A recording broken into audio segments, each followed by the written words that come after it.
Joining me now, the director of the International Institute for Counter-Terrorism at Reichman University and a retired IDF Colonel, Miri Eisin. Colonel, thank you so much for joining the show. What does this four-day ceasefire mean for Hamas's ability to regroup and potentially receive aid and additional weapons to be able to continue in this war?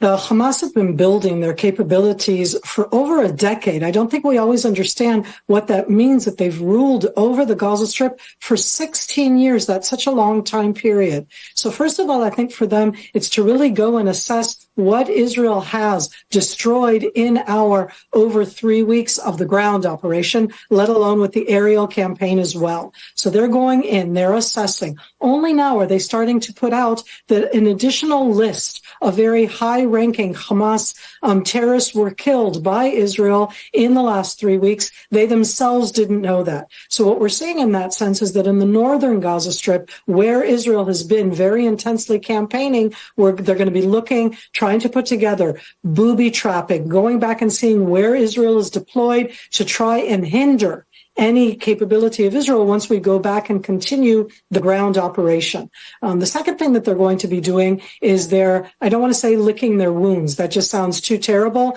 But they right now, in that sense, are regrouping in the central and southern Gaza Strip. We have been in the ground operation targeting in a very systematic, slow way the different Hamas battalions, and I use a military term, that are in the northern Gaza Strip. But the parallel ones are in the central and south. They're going to be learning the lessons of how the IDF does the campaign, of how we try to avoid the civilian casualties. And I say that because, to me, they're going to be building up as much as possible the civilians to be their defense. And that's a horrible, horrible thing. Colonel, something that hasn't been talked about lately a lot, but is still kind of on a low simmer, the northern part of Israel, Hezbollah, with Lebanon. They've kind of given some low-level participation. I heard a great podcast that you were a part of. You were talking about the low-level participation that Hezbollah has been giving so far, but could be still building to provide more support to Hamas. Is that a valid concern for Israel at this time? Katie, when you bring that up, and I want to tell everybody out there, right now there are tens of thousands of Israelis, tens of thousands, who are not living in their town, in their village, in their community because of the Hamas war against Israel down south, because of the Hezbollah. I like the term war of attrition against us up north.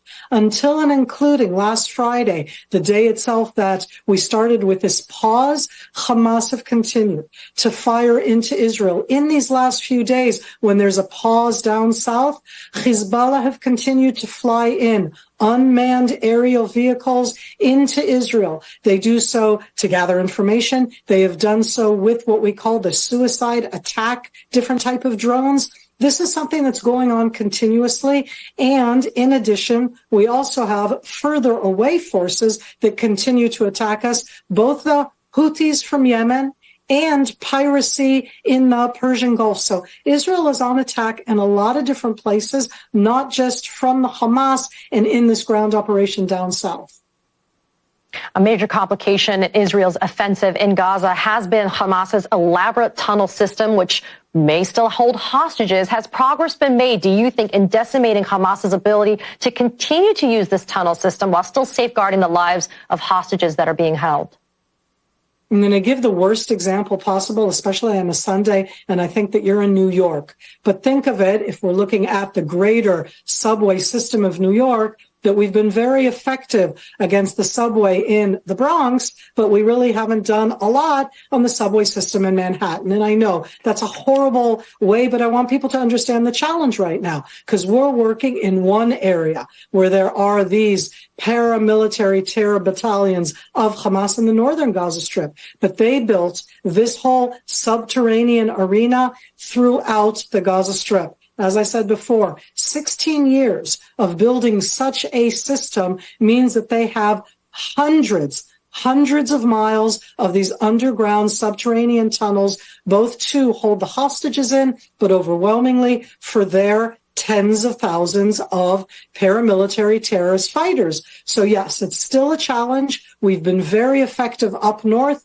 And I say it because to me, it's clear we are going to have to continue and work both in the central and in the south. And everybody kind of feels, that there's a pause right now. This is a humanitarian pause. They kidnapped, hostage, brutalized, and took 240 people, both international and Israeli. And that's one aspect. But they built the whole system of the tunnels to protect themselves so that Israel would not be able to get to them. And we're getting to them slowly, systematically, but we're getting to them. Retired IDF Colonel Miri Eisin, thank you so much for being here and sharing your insight. I appreciate it. Thank you so much, Katie.